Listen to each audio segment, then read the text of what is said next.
Hmm. this is regarding the whole, gamut of brands getting awarded at Cannes, which is what the flavor of the season for the last few days have been. Yeah, yeah. Now, now a question which is very fundamental: that can advertising really elicit strong emotions, and whether these strong emotions lead to purchase? What Mm. do you think around that? Yeah, that's a great question. So what science tells us is that anything that evokes an emotional response triggers neurophysiological changes in the body. So, for example, if I see a snake on the ground, it triggers a response, right? It triggers arousal or activation in the brain, and that will make me pay attention to it because I know intuitively it's a threat. It will give me tunnel vision, so I will more deeply process the thing that has created the emotional response. I will encode it to memory better, and I will also recall it better. So next time I'm in that same area, I will remember exactly where I saw the snake. And those are neurophysiological responses necessary for survival, right? They prepare our body, the respiration and heart rate changes, they prepare our body for fight or flight, for survival.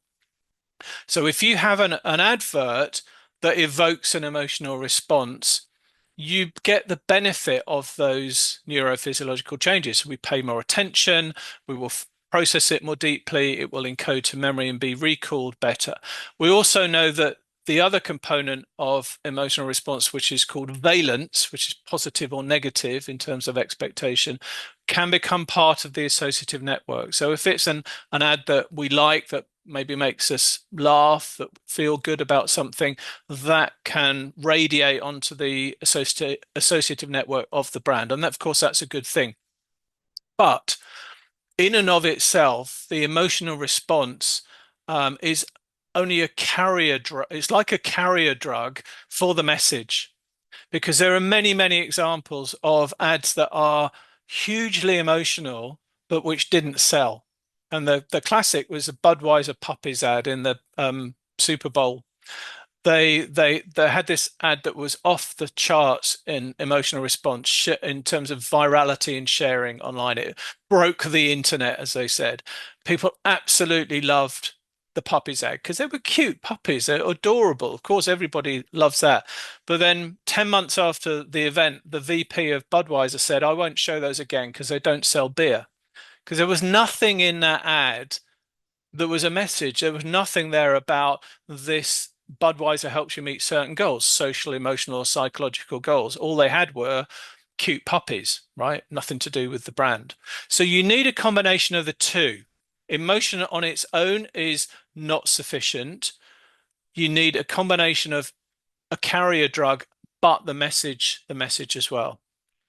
So that's where the role of emotion in advertising.